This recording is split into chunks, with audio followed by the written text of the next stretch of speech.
بسم اللہ الرحمن الرحیم۔ السلام علیکم ناظرین، میں ہوں آپ کا میزبان سید سلمان گل۔ پروگرام روشنی میں آپ کا ایک بار پھر خیر مقدم ہے۔ آغاز میں نے آپ کو بتایا کہ اس مرتبہ جو سیریز تھی جس موضوع پہ علماء کرام کا کلام آپ نے سنا اور فیضیاب ہوئے، وہ آپ کو پتہ ہے قرون اولیٰ سے ہم نے قرآن مجید، فرقان حمید اور علوم قرآن اور فروغ علم پہ بات کی۔ یعنی قرآن اور فروغ علم کے مختلف آپ سمجھ لیں ادوار پہ ہم نے بات کی، کیونکہ پہلے قرون اولیٰ سے ہم قرون وسطیٰ میں آئے، وہی سلسلہ آج بھی جاری و ساری رہے گا۔ قرآن اور فروغ علم، علوم القرآن کی اہمیت پر بھی ہم آج علماء سے چاہیں گے کہ روشنی ڈالی جائے۔ عصری اور سائنسی علوم، کل ہم نے بات کی تھی کہ سائنس جس طرح کے مفتی صاحب تشریف فرما، انہوں نے کہا سائنس بھی محمد کا پتہ پوچھ رہی ہے، یعنی سائنٹیفک ورلڈ میں بھی ہم جب دیکھتے ہیں تو قرآن مجید فرقان حمید سے ہی اکتساب لے کر لوگوں نے کامیابی حاصل کی۔ پھر مسلم سائنسدانوں کے جو کارنامے تھے وہ کل بہت اچھے انداز سے زیر بحث زیر ذکر آئے، اور ہم نے دیکھا کہ مسلم سائنسدانوں نے کیا کچھ کارنامے سر انجام دیے، اور وہ سبھی قرآن کی برکت سے۔ جبکہ یہ بھی کہا گیا کہ قرآن سائنسی کتاب نہیں ہے، لیکن دنیا کے مختلف علوم فنون کا آپ کو جو ذکر ملتا ہے، اور یہیں سے اخذ کیے گئے بہت سے ناموں کی بھی مثالیں دی گئی جو یہاں سے اخذ کر کے دنیا میں آج ٹائٹل بنے ہوئے ہیں سائنٹیفک ورلڈ کے لیے، ریسرچ ورلڈ کے لیے۔ فلسفہ و منطق کیا، تفسیر و حدیث کیا، جفر کیا، ریاضی کیا، فلکیات کیا اور انسانیات کیا، جتنے بھی علوم ہیں، حیوانیات کیا، سب کو آپ قرآن مجید فرقان حمید میں دیکھ بھی سکتے ہیں، سمجھ بھی سکتے ہیں اور دنیا کو سمجھا بھی سکتے ہیں۔ مفسرین کرام اور محدثین کرام کی خدمات پہ کل بات کی گئی تھی۔ آج ہم علوم القرآن کی اہمیت اور فضیلت سے آغاز کریں گے۔ گفتگو کرنے کے لیے علامہ لیاقت حسین اظہری صاحب، مفتی محمد اسماعیل نورانی صاحب آج ہمارے مہمان ٹھہرے۔ میں علامہ صاحب آپ سے آغاز کرنا چاہوں گا، علوم القرآن کی اہمیت اور فضیلت سے آغاز ہو، پھر اس کے بعد آگے بات بڑھائی جائے۔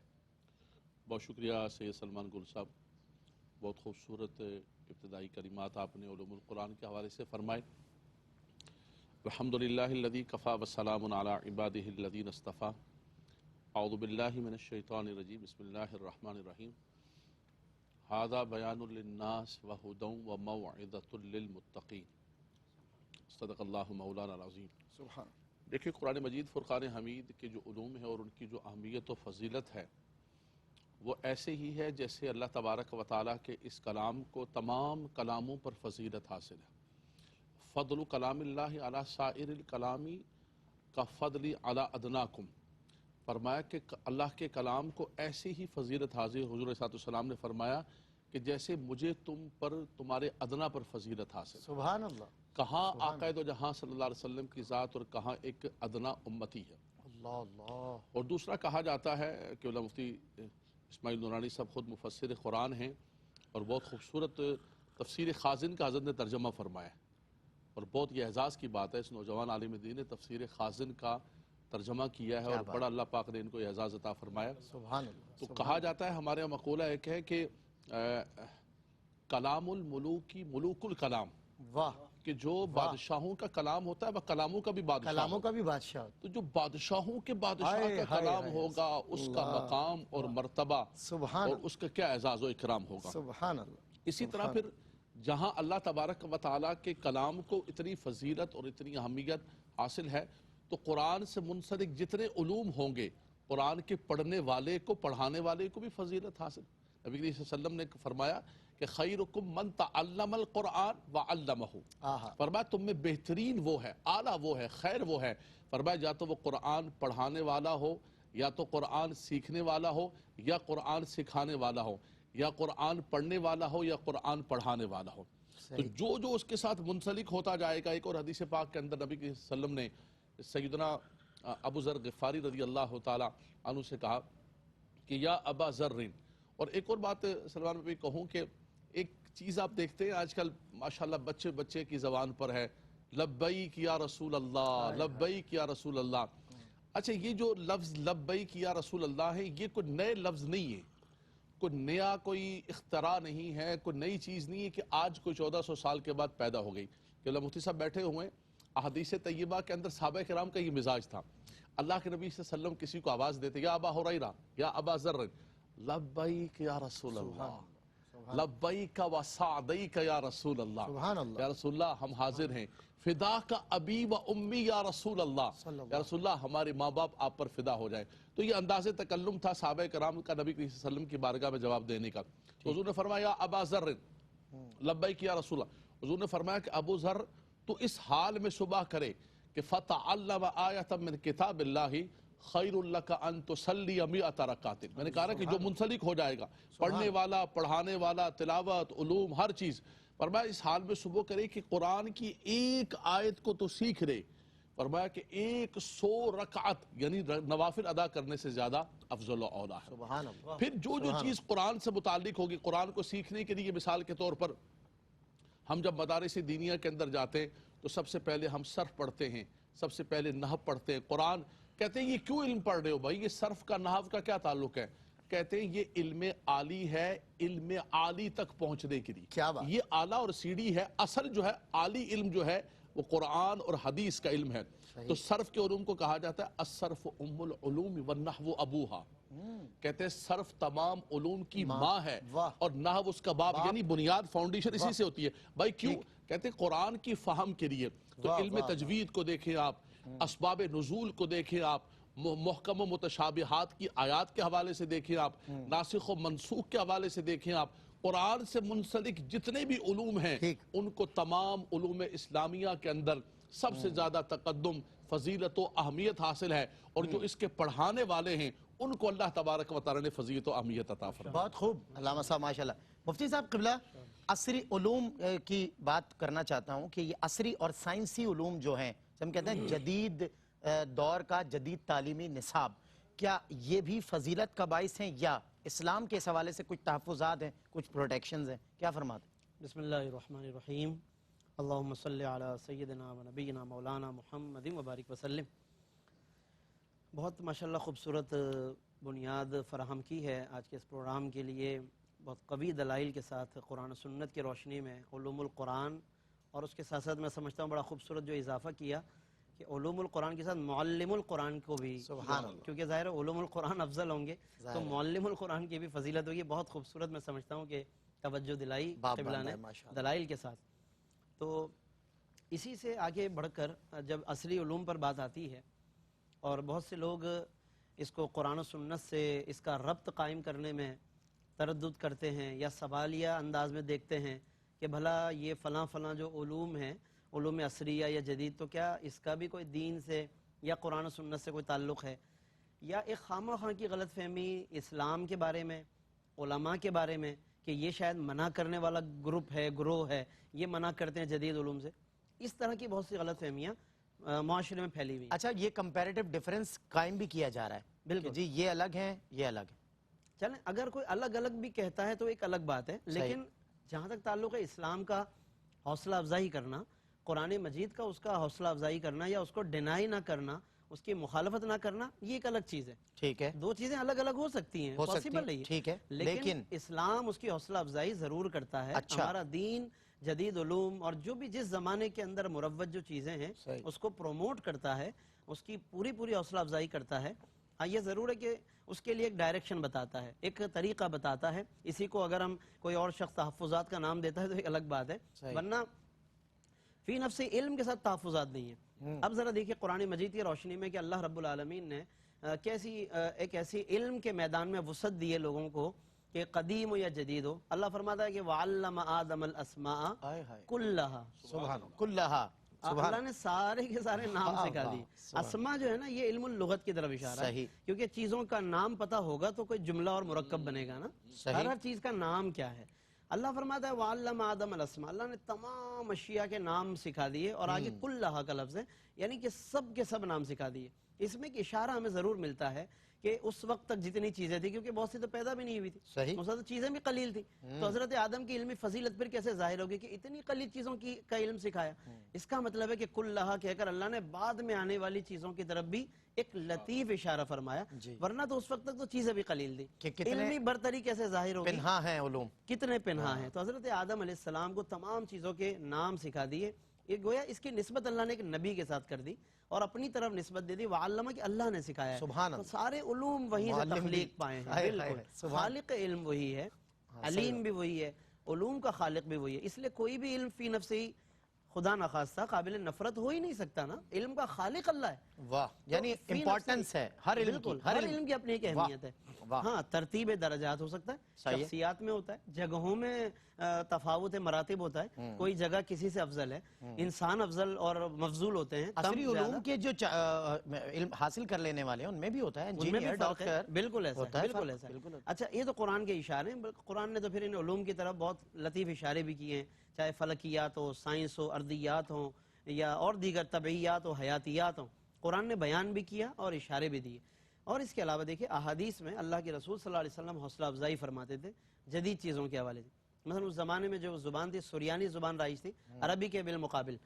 آپ صلی اللہ علیہ وسلم نے جب دیکھا کہ یہ یہود جو ہیں یہ سریانی زبان کے ذریعے سے اپنے الفاظ میں تشریح کرتے ہیں اور مسلمانوں پر طنز کرتے ہیں یا طعن کرتے ہیں، تو آپ صلی اللہ علیہ وسلم نے ایک صحابی حضرت زید بن ثابت کو فرمایا، بطور خاص ان کی ڈیوٹی لگائی کہ تم سریانی زبان سیکھو تاکہ ان کی باتوں کو ہم تک پہنچا سکو اور ہمارا پیغام ان تک پہنچا سکو. وہ باقاعدہ ترجمانی کا فریضہ انجام دے. زبردست. اس میں ایک اشارہ ہے، آج بھی اگر ہم قرآن کو ٹرانسلیٹ کر کے احادیث کو اگر پہنچانا چاہتے ہیں، اس کے لیے جو ذرائع قبلہ نے علم عالی کی جو بات کی، جو آلات بنیں گے، لینگویج بن سکتی ہے، دیگر علوم بن سکتے ہیں، تو جو بھی ممد و معاون ہوں گے اسلام اس کی حوصلہ افزائی کرے. بالکل صحیح ہے. مختلف آپ دونوں حضرات کی گفتگو سے مجھے ایک بات سمجھ آئی کہ مختلف زون ہیں، مختلف ایرا، مختلف جانراز ہیں، مختلف اسکول آف تھاٹ کے لوگ ہیں.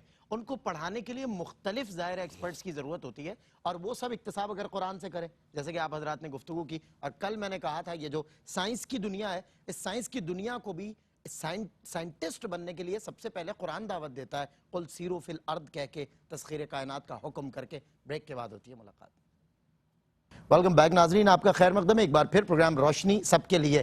اور ہم قرآن اور فروغ علم کے حوالے سے اس موضوع پر ماشاءاللہ مسلسل بات کرتے چلے آئے. اس موضوع کو آج انشاءاللہ ہم ختم کریں گے اور پھر اگلے منڈے رئیس احمد صاحب حاضر ہوں گے آپ کے پاس ایک دوسرا موضوع لے کے. علماء انشاءاللہ یہی ہوں گے. بات ہوئی علوم القرآن کی اہمیت پر، عصری اور سائنسی علوم کی اہمیت پر، اور پھر اسلام کے تحفظات. جیسے کہ میں نے مفتی صاحب نے کہا کہ کچھ لوگ نام دیں، تو بہرحال ایسا نہیں ہے. اسلام قدر کرتا ہے ہر علم کی اور ہر صاحب علم کی.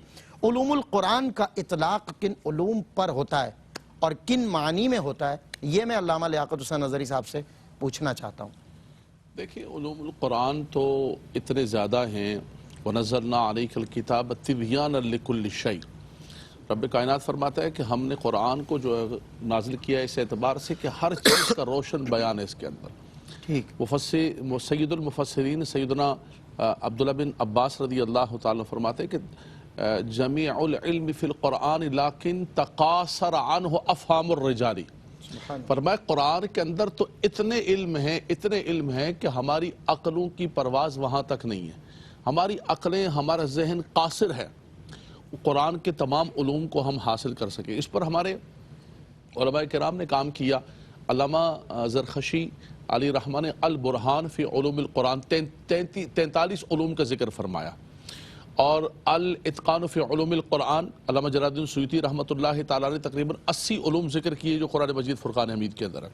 اسی طرح بعد میں اور تحقیقات ہوتی رہیں تو بہت سارے حضرات نے ذکر کیا کہ 300 سے زیادہ علوم قرآن کے اندر موجود ہیں. میں نے ذکر کیا 300 سے زیادہ. کچھ علوم وہ ہیں کہ جو قرآن سے اخذ کیے جاتے ہیں. مثال کے طور پر توحید کا علم ہے، تذکیر کا علم ہے، تبشیر و تنذیر ہے. اسی طرح جو ہے امثال القرآن ہے، اعجاز القرآن ہے. یہ وہ چیزیں ہیں جو قرآن سے، احکام القرآن ہے، یہ وہ چیزیں ہیں جو قرآن سے جو ہے قصص اور حکم ہیں. یہ وہ چیزیں جو قرآن سے استشہاد کی جاتی ہیں اور حاصل کی جاتی ہیں. اور میں نے عرض کیا کہ کچھ علوم وہ ہیں جو قرآن کو حاصل کرنے کے لیے، سمجھنے کے لیے پڑھی جاتی ہیں. جیسے علم صرف ہے، علم نحو ہے، علم تفسیر ہے، اصول تفسیر ہے. یہ ساری لغت کا جیسے مفتی صاحب نے ذکر کیا کہ لغت بنیاد ہے. سب سے پہلے آپ کو کسی بھی چیز کی لغت پتہ چلے گی، بالکل اس کے مفردات کا پتہ چلے گا تو آپ اس کو مرکب کریں گے اور اس کے ساری کی ساری چیزیں ہوں گی. لیکن ان تمام کے لیے پڑھنا لازم و ضروری ہے. سید سلمان گل صاحب عمومی طور پر آپ دیکھتے ہیں کہ ہمارے ہاں ہوتا یہ ہے کہ جو ہے وہ جب حکومت یا کوئی بھی سرکاری محکمہ کسی کو ریٹائر کر دیتا ہے کہ اب یہ بندہ ہمارے کام کا نہیں رہا ہے، اس کی ایج وہ ہو گئی ہے کہ اب بہت ساری چیزیں خلط ملط ہونے لگی، چیزیں بولنے لگا ہے، ورک نہیں کر سکتا. دنیا کے اندر ایک سٹینڈرڈ قائم ہے کہ ایج کے اس کے بعد جو ہے نا چیزیں آگے پیچھے ہو جاتی ہیں. اس کے بعد کوئی بندہ جا کے اردو بازار سے لغت اٹھا کے لاتا ہے. بھائی کیا کر رہے ہیں آپ ریٹائرمنٹ کے بعد؟ یہ بات میں قرآن پر کام کر رہا ہوں، قرآن کی تفسیر. اچھا پھر ہم اس پر کہیں کہ بھائی حضور والا آپ سر آنکھوں پر ہم کوئی ٹھیکیدار کہتے ہیں، آپ ٹھیکیدار ہیں، مولوی صاحب تسی ٹھیکیدار ہو قرآن دے. ہم نے کہا ٹھیکیدار کوئی بھی نہیں ہے، یہ اللہ تبارک و تعالیٰ کا کلام ہے، لیکن چوکیدار ہیں اس کے. 60 سال کی توجہات دنیا پر ساری آپ نے آنا ہے، بالکل آپ نے آنا ہے تو اس پروسیجر سے گزر کے آئیں، اس سسٹم سے گزر کے آئیں. مثال کے طور میں بیٹھے بیٹھے اپنے گھر کے باہر یا اپنے مسجد کے باہر ڈاکٹر لگا دوں.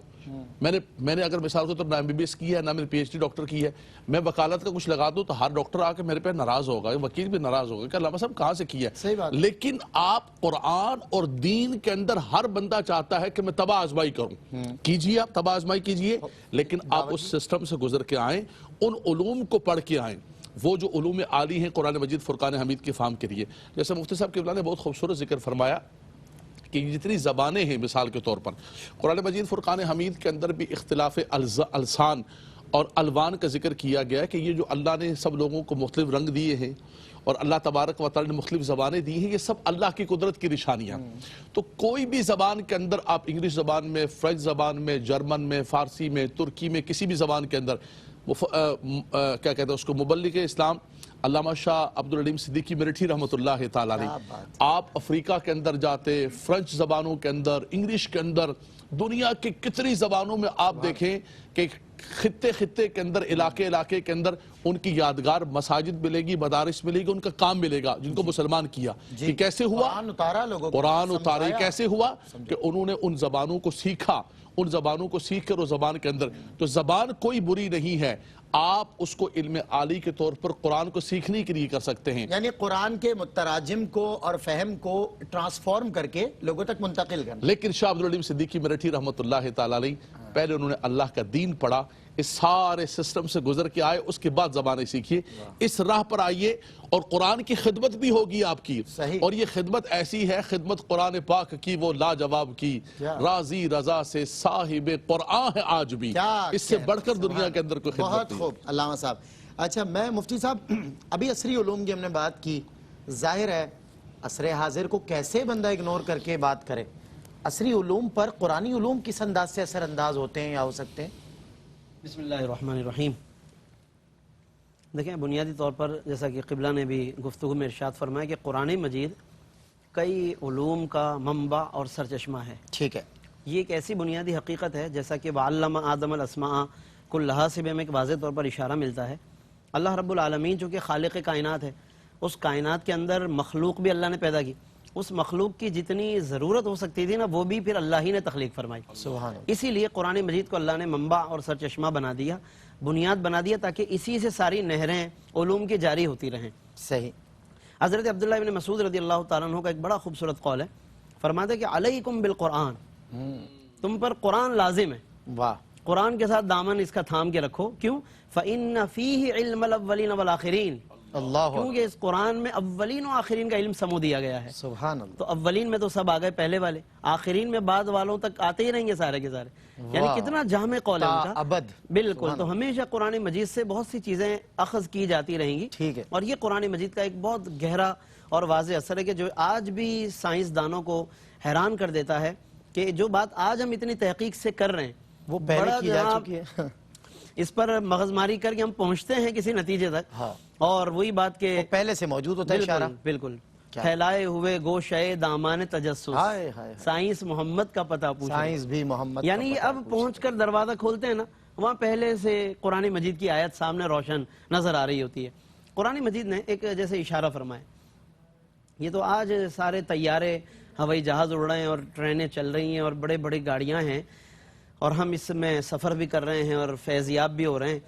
قرآن مجید دیکھیے کتنا پہلے یہ بات فرما رہا ہے، والخیل والبغال والحمیر، یہ مختلف جانوروں کے نام ہیں یہ، کہ یہ سب اللہ نے پیدا کیے. لترکبوہا، تاکہ تم اس میں سفر کرو، ان پر سفر کرو.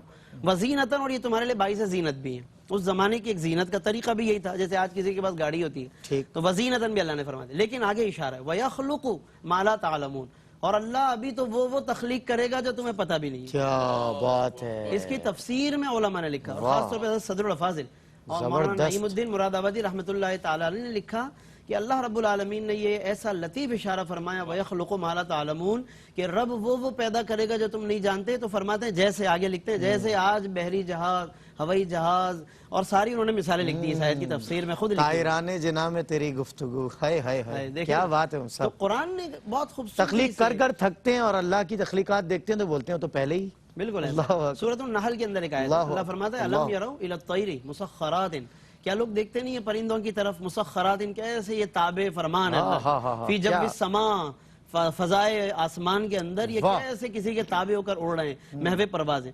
اچھا الم یروا ہے نا، یعنی کہ کیا لوگ دیکھتے نہیں، یعنی غور نہیں کرتے اس کے اندر. اس کی تفسیر میں صاحب ضیاء القرآن نے، پیر کرم شاہ صاحب نے لکھا کہ جو قرآن نے دعوت فکر دی ہے اس پر انہوں نے مثلا مسلمانوں کی کچھ بدقسمتی اور اس کا کچھ مرثیہ کہہ لیں مسلمانوں کا کہ غور نہیں کرتے، تو کہتے ہیں کہ اولم یروا، چونکہ قرآن کی دعوت تو عام ہے نا، کوئی بھی غور کر لے، کسی ایک کی میراث نہیں ہے نا، جو غور کرے گا اس کو ملے گا قرآن کے سب کے لیے دعوت. انہوں نے کہا اس پر انہوں نے غور کیا، اغیار نے، مغرب نے غور کیا اور آگے بڑھے اس طیر کے اندر غور کر کے طیر سے طیارہ بنا لیا ظاہر، اور مسلمان پتنگ اڑانے میں مصروف ہے. یہ بھی لکھا انہوں نے جملہ، کہہ رہے مسلمان پتنگ اڑا کے خوش ہو رہے ہیں. بڑا قابل غور جملہ ہے یہ. ہم یہ اڑان سمجھ رہے ہیں کہ ہماری بھائی یہی پرواز ہے.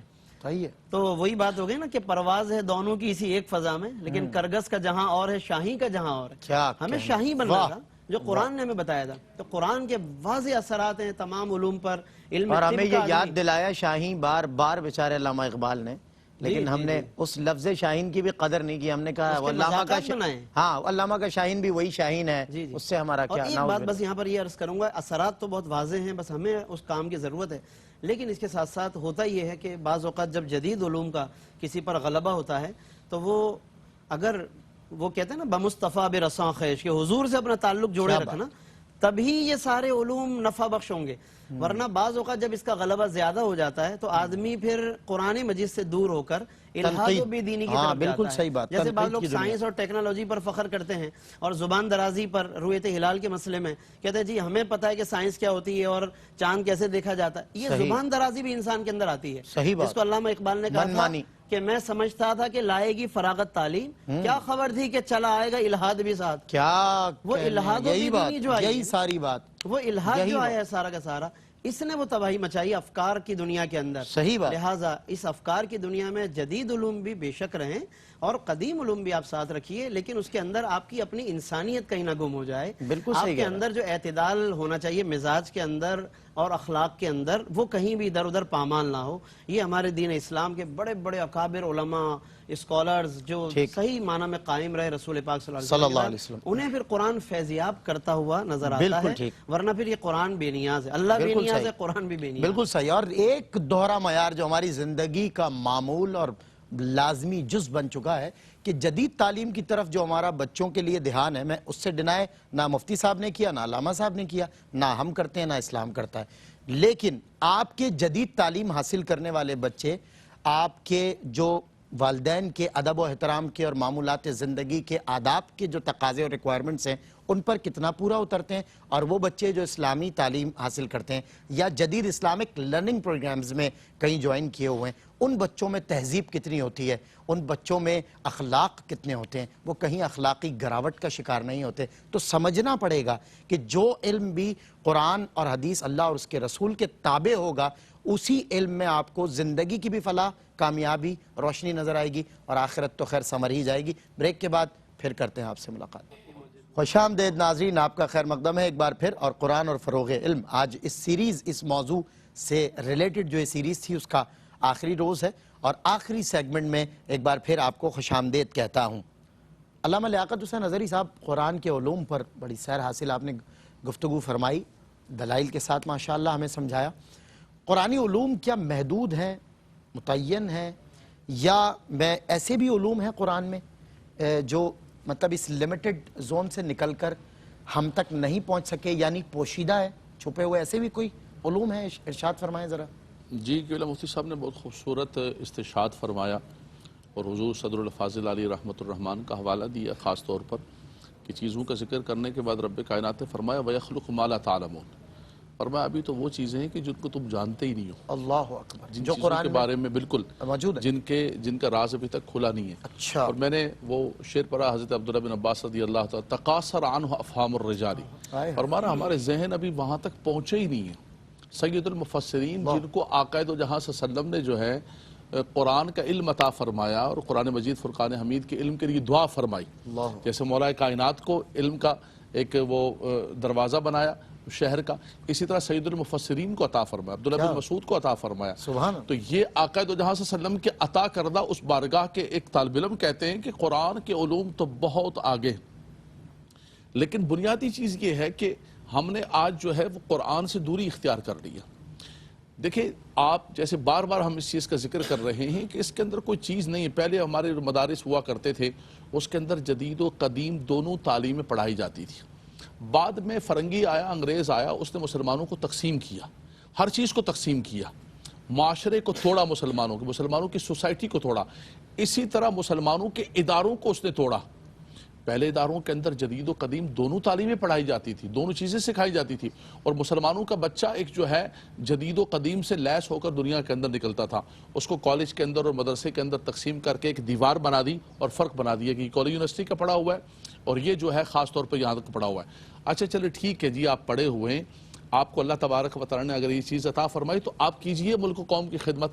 جیسے کہ مولانا مفتی صاحب نے فرمایا کہ دیکھیں ہمارے ہاں ایک باقاعدہ طور پر سائنس اور ٹیکنالوجی کا ادارہ ہے، لیکن پھر بھی ہمیں جہاز سے لے کر، گاڑیوں سے لے کر، اس سے تو چھوڑیے چھوٹے چھوٹے مائک اور سوئی سے لے کر ہمیں باہر سے امپورٹ کرنی پڑتی ہے، تو وہ کروڑوں اربوں خربوں جو ہم سائنس اور ٹیکنالوجی پر لگا رہے ہیں تو اس کا ریٹرن کیا آ رہا ہے؟ جی، یہ ایک سوالیہ نشان ہے باقاعدہ طور پر۔ بالکل ٹھیک ہے۔ آپ ایک مولانا سے کہتے ہیں کہ مولانا صاحب ذرا سائنس بیان کیجئے، ہیں جی، تو ہم آپ سے پوچھتے ہیں کہ حضور والا آپ نماز جنازہ کی دعا تک آپ کو آتی نہیں ہے اور آپ دین کے معاملات کے اندر جو ہے نا وہ مداخلت کرنا چاہتے ہیں۔ بالکل سائنس جہاں پر جا کر سلمان بھائی آپ کو یاد ہوگا، مجھ سے بیٹھے ہوئے ہیں، چند سال پہلے اسپتالوں کے اندر لکھا ہوا تھا کہ یہ جو ماں کا دودھ ہوتا ہے یہ بڑا گندا ہوتا ہے، فلان ہوتا ہے، ڈبے پلائیں، فلاں پلائیں، فلاں پلائیں۔ ان کی تحقیقات کرتے کرتے کرتے کرتے آج ڈاکٹر کہتے ہیں کہ ماں کے دودھ سے بڑھ کر دنیا میں کوئی چیز نہیں۔ قرآن نے پہلے کہہ دیا والوالدات یرضعن اولادہن حولین کاملین، فرمایا کہ اس وقت تک تم جو ہے اپنے بچوں کو 2 سال تک تم دودھ پلاؤ۔ تو یہ ساری ان کے تجربات، ان کی سائنس، ان کی ساری چیزیں جہاں لوٹ کر آتی ہیں، ہمارا قرآن ہمیں وہاں رہنمائی فرما رہا ہوتا ہے۔ لیکن بدقسمتی اور بدنصیبی یہ ہے کہ ہم نے خود قرآن کو چھوڑ دیا۔ اقبال کہتے ہیں نا ذمہ حجوری قرآن شبی، ہم نے خود قرآن سے جو ہے نا اعتراض کر دیا۔ ان اللہ یرفع بہذا الکتاب اقواما ویضع بہ آخرین۔ مفتی صاحب نے خوبصورت بات فرمائی کہ دیکھیں قرآن کا دریچہ کھلا ہوا ہے، جو آ جائے اس کے اندر۔ وَلَقَدْ يَسَّرْنَا الْقُرْآنَ، قرآن جو ہے وَلَقَدْ يَسَّرْنَا الْقُرْآنَ، اور ہُدًى لِلنَّاسِ ہے، سب کو دعوت دیتا ہے، آ جاؤ قرآن کے اندر، آ جاؤ اور شفاف ہو جاؤ۔ جنہوں نے آ کر قرآن کو سمجھا اور قرآن کے حوالے سے گفتگو کی، وہ دنیا کے اندر بلندیاں پا گئے۔ اقبال نے روتے ہوئے کہا تھا نا کہ وہ زمانے میں معزز تھے مسلمان ہو کر، اور تم ذلیل و خوار ہوئے تاریخ قرآن ہو کر۔ ہم نے قرآن کو پس پش ڈال دیا۔ قرآن آج دیکھیں بدقسمتی اور بدنصیبی یہ ہے کہ ہمارے محراب و منبر پر، ہمارے خطبات میں 11ویں کی محفل ہے، میلاد النبی کی محفل ہے، دنیا جہان کی ادھر ادھر کی کہانیاں ہوتی ہیں، اگر نہیں ہے تو قرآن نہیں ہے۔ جی بالکل ایسا۔ آج ہمارے اپنے خطبات کے اندر قرآن نہیں ہے تو ہم کسی اور سے کیا شکوہ کریں گے؟ آپ نے ارشاد فرمایا ایک موقع پہ کہ میں نے ایسی بھی شادیاں دیکھی ہیں کہ جو جہاں تلاوت قرآن اور رب تعالیٰ کے صفاتی ناموں سے ان شادیوں کو سجایا جاتا ہے۔ کاش کہ یہ زندہ ہو جائے ہم لوگوں کی تہذیب، بہت اچھا ہو جائے۔ تو یہ قرآن ایک ایسی اللہ تبارک و تعالیٰ کی نعمت ہے کہ اگر ہم خاص طور پہ نوجوانوں سے کہوں گا کہ وہ قرآن سے منسلک ہو جائیں، رب تبارک و تعالیٰ قرآن کی برکت سے ہمارے دلوں کو بھی منور فرمائے، ہمارے گھروں کے اندر رحمتیں برکتیں، اور خاص طور پر اللہ تبارک و تعالیٰ ہماری قبروں کو منور روشن۔ بالکل ٹھیک ہے، اور ہمیشہ خیر آپ تو اس بات پہ زور بھی دیتے رہے، اور ہمارے تمام علماء کرام کے قرآن فہمی سب سے پہلے انسان اس کی طرف بڑھے، علماء سے اس میں جو ہے وہ خدمت لیتا رہے، علماء سے پوچھتا رہے۔ طالب علم تو بڑے بڑے جید علماء کو میں نے اس دور کے کہتے سنا کہ ہم تو اب بھی طالب علم ہیں، بالکل۔ تو پھر ایک عام انسان اس کی حیثیت کیا باقی رہتی ہے؟ ایک عالم کو کیسی فضیلت حاصل ہے، اور اقوال رسول اکرم صلی اللہ علیہ وسلم کی طرح، اور پھر علماء انبیاء کے وارث ہیں، مطلب ان کی قدر کرنا یہ ہم پر لازم ہے۔ تو اس لیے سب سے بڑی قدر علماء کی یہ ہے کہ آپ علماء سے علم دین سیکھیں، قرآن فہمی سیکھیں، قرآن کو سمجھیں۔ مفتی محمد اسماعیل نورانی صاحب، آج کا موضوع بہت سیر حاصل، اس پہ کلام بھی ہوا. آج کے موضوع کو پیش نظر رکھتے ہوئے، تمام تر سوالات اور ان کے جوابات کو سامنے رکھتے ہوئے ایک پیغام دیجئے آج کی نسل کو، آج کے بزرگوں کو. اور میں چاہتا ہوں اس نقطے پہ بھی ذرا سا کلام کیجئے گا. بہت اہم ترین نقطہ تھا آج کہ جو حضرت نے کہا کہ 60 سال کی ریٹائرمنٹ کے بعد یہ خیال آیا کہ چلو قرآن پہ غور کر لیتے ہیں. اس پہ بھی ذرا سا پیغام میں. بالکل. دیکھیں بات یہ ہے کہ چونکہ ہماری زندگی میں ہر چیز میں لوگ شارٹ کٹ کی تلاش میں ہوتے ہیں، جلد بازی میں ہیں. وہ سمجھتے ہیں کہ شاید اسی طرح قرآن کا فہم بھی جلدی میں مل سکتا ہے. اگر ایسا ہی ہوتا نا کہ قرآن مجید اتنی ہی مطلب وَلَقَدْ يَسَّرْنَا بالکل قرآن کا ہی ارشاد ہے، لیکن وہ ایک محنت کے بعد اس بندہ یسر تک پہنچ پاتا ہے نا. جی جی اللہ نے آسان کر دیا ہے، مگر انسان کے لیے محنت فرمایا نا رکھی ہے. صرف و نحو وہ لغت، تمام بہت سارے پروسیس ہیں اس کے. پروسیس. اگر میں یہ عرض کر رہا تھا کہ اگر یہ اتنا ہی آسان ہوتا کہ کوئی اچانک رات سوئے اور صبح اٹھے تو آپ کوئی بڑے شیخ القرآن ہیں، اگر ایسا ہی ہوتا، حضرت عمر فاروق رضی اللہ تعالیٰ عنہ پھر یہ نہ فرماتے. کیا فرمایا انہوں نے؟ وہ فرماتے ہیں کہ میں نے 12 سال کی عمر میں سورہ بقرہ کو پڑھا ہے. اللہ. اب سوال یہ کہ کیا وہ پڑھا ہے، یعنی قرات اگر کی ہے تو 12 سال تو نہیں لگتے سورہ بقرہ پڑھنے میں. صحیح. تو 12 سال میں کیا کیا انہوں نے؟ اس کا مطلب ہے یہ فہم تھا. جی گہرائی. اور وہ بھی وہ ہیں جو خالص عربی النسل ہیں، اللہ اکبر، اہل عرب میں سے ہیں، اور فصیح و خاندان بلیغ دور بھی ہے. زمانہ وہ ہے جناب رسالت مآب کی موجودگی ہے. ہاں. اور اتنے معلم قرآن کے سامنے اور ان کی موجودگی ان میں سے سیکھ کر بھی 12 سال لگ رہے ہیں. سورہ بقرہ میں علامہ قرطبی نے بات لکھی. اللہ اکبر. سوال یہ کہ 12 سال جب انہیں لگ رہے ہیں تو آج تو پورے قرآن جناب ایک مہینے اور 2 مہینے کے کورس کرنا چاہ رہے ہیں لوگ. کریں. اور پھر آفٹر 60 ایئرز 12 برس بچے بھی ہیں کہ نہیں؟ بالکل. اور پھر پورے قرآن کا دعویٰ، بلکہ دعوے کے ساتھ ساتھ اس پر تحریری کام بھی کرنے کا شوق چڑھ جاتا ہے کہ اب ہم کچھ ہی اپنے جو فہم ہے وہ پہنچا کر بھی جائیں پیچھے. یہ بھی شروع کر کے چھپوانے کی بھی فکر دیکھی ہے میں نے. بعض لوگوں میں کہتے ہیں کہ ہم نے کچھ لکھا ہے اب چھپوانا بھی ہے اس کو ہم نے. اور ایسے بھی شواہدات ہمارے سامنے قرآن میں اپنی منمانیاں کر کے، اپنی عقل استعمال کر کے غلط زاویہ اور غلط ترجمہ. لہٰذا پیغام بس یہی ہے کہ قرآن مجید کو اچھا وقت دیں. اب منع نہیں ہے قرآن کے قریب آنا، کوئی ایسا نہیں کہ چند لوگوں کی کوئی میراث ہے بس وہی لوگ قریب آئیں باقی نہ، سب آئیں قریب. پڑھیں، سب کو اللہ نے دعوت دی ہے. کتاب انزلناہ الیک مبارک لیدبروا، سب کو فرمایا کہ یہ مبارک ہے، برکت والا ہے. لیکن غور کریں، صرف برکت کے لیے جو لوگ مطلب صرف اس سے تعلق ہے کہ چوما یا قرآن خوانی کر لی، ان کو بھی ایک سب کو اشارہ مبارک لیدبروا، برکت اٹھائیے، آپ اس سے استفادہ بھی کریں، گھر میں دکان میں خیر و برکت بھی ہوگی، لیکن لیدبروا، غور و فکر کریں. دعوت سب کو ہے مگر ایک طریقے سے ہیں جیسے قبلہ نے فرمایا. اس کے لیے میں ایک کتاب کی طرف توجہ دلانا چاہوں گا تاکہ لوگ، چونکہ علوم القرآن کا ٹاپک ہے اور شاید آج اختتامی اس پر پروگرام ہے، آخری نشست، حضرت مفتی احمد یار خان نعیمی رحمۃ اللہ تعالی علیہ کی ایک مختصر سا انہوں نے کتاب یا رسالہ سے کچھ بڑھ کر کتاب ہی ہے وہ انہوں نے نام ہی یہ رکھا ہے علم القرآن. اچھا. ہاں، یہ ان کی ایک بڑی زبردست کتاب ہے. اس کے اندر انہوں نے بالکل سب سے اچھی بات یہ ہے کہ جو قرآن مجید کے اندر ایسے الفاظ آتے ہیں کہ جو بظاہر ایک جیسے ہوتے ہیں لیکن معنی الگ الگ ہو جاتا ہے اور آدمی کے وہاں پہ بھٹکنے کا امکان ہوتا ہے اگر پراپر رہنمائی نہ ہو. تو انہوں نے وہاں پر جیسے ولی اللہ اور ولی من دون اللہ ایک مثال ہے. اب وہ انہوں نے اس پہ ایک بڑی زبردست تفصیل کی ہے. یدعونا اور اس کے علاوہ یعبدونا، بعض جگہ یدون آتا ہے بعض جگہ یعبدون آتا ہے، اس پر انہوں نے بحث کی ہے. اور بھی بہت سی باتیں، تو میں اشارتاً ایک بات عرض کر رہا ہوں. علم القرآن مفتی احمد یار خان صاحب کی بہت زبردست کتاب ہے. کم وقت کے اندر اس کو پڑھ کر، بغور پڑھ کر بہت سے اصول قرآن سمجھے جا سکتے ہیں. لہٰذا جتنے ہمارے ایسے دوست احباب، ایک بار اور نام اس کا ریپیٹ. علم القرآن، بہت علم القرآن، مفتی احمد یار خان صاحب. اس کا فائدہ یہ ہوگا کہ اس سے آپ کی ایک بیس بنے گی، بنیاد بنے گی، اور پھر آپ کو قرآن مجید کے سمجھنے میں جو غلطیاں لاحق ہوتی ہیں نا، بھٹک جاتے ہیں لوگ اور ادھر ادھر نکل جاتے ہیں، اس سے آپ بچ جائیں گے. یہ اس اعتبار سے بہت اہم کتاب ہے. تو اس کو پڑھیں، باقاعدہ قرآن مجید کے ساتھ ایک محبت پیدا کریں، تلاوت بھی کریں، عمدہ اچھی تلاوت سیکھیں، پھر اس کے ترجمے میں غور و فکر کریں، لیکن ایک طریقے کے مطابق کریں، تو یقیناً پھر علوم القرآن اور علم القرآن کا انشاءاللہ فائدہ نصیب ہوگا. بہت شکریہ مفتی محمد اسماعیل نورانی صاحب، علامہ لیاقت حسین اظہری صاحب، آپ حضرات کا کہ آج اس اہم ترین موضوع پر آپ نے دور حاضر کو اگنور نہیں کیا بلکہ سوسائٹی میں اتر کر سوسائٹی کی اصلاح کی، ان کے احوال کو سامنے رکھتے ہوئے. اللہ تعالیٰ آپ کی یہ خدمت قبول فرمائے. ناظرین کرام، قرآن مجید فرقان حمید کے بغیر بندہ مومن ادھورا ہے، میں سمجھتا ہوں نامکمل ہے، نہ اس کا دین مکمل ہو سکے گا، نہ وہ ہدایت پا سکے گا۔ قرآن سے ہمیں اپنا ربط قائم کرنا ہے، اپنا رابطہ جوڑنا ہے، اور اگر آپ دنیا کی ہر کامیابی تک پہنچنا چاہتے ہیں تو come back to Quran and come back to Muhammad صلی اللہ علیہ وسلم۔ قرآن رب کی خاص عنایت کا نام ہے،